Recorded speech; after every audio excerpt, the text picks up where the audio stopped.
சிவன் கோவிலுக்குள் நம்மால் கவனிக்காமல் போகும் சில ஆச்சரியமான ரகசியங்கள் இருக்கிறது. தெரிஞ்சுக்கணுமா?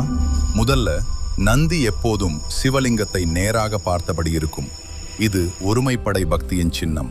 அடுத்து, சிவலிங்கத்தை சுற்றி வரும்போது முழு சுற்று வரமாட்டாங்க.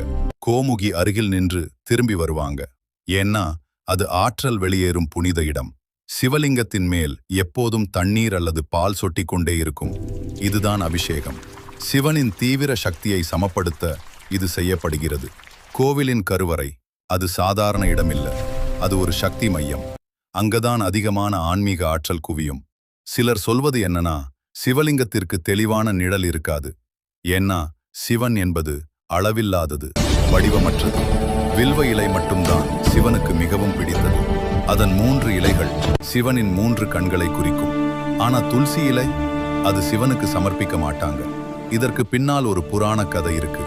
ஓம் நமச்சிவாயன்னு ஜபம் பண்ணும்போது அதோட ஒலி கருவறையில் அதிர்வை உருவாக்கும். அது மனசுக்கு ஒரு அமைதியை தரும். கருவறை எப்போதும் மங்கலான இருளில் இருக்கும். அது அறியாமையிலிருந்து அறிவுக்கு செல்லும் பாதையை குறிக்கும். சிவலிங்கம் ஒரு சாதாரண கல் இல்ல. சிவலிங்கம் அது முழு பிரபஞ்ச சக்தியின் சின்னம். கோவில் கட்டுமானம் கூட சாதாரணம் இல்ல. வாஸ்து மற்றும் ஆற்றல் ஓட்டத்துக்கு ஏற்ப வடிவமைக்கப்படுகிறது. முடிவாக மணி ஒலி அதை அடிக்கும்போது மனதில் இருக்கும் எல்லா சிதறல்களும் அகன்று நம்ம கவனம் சிவனிடம் செல்கிறது. திருச்சிற்றம்பலம். ஓம் நம சிவாய.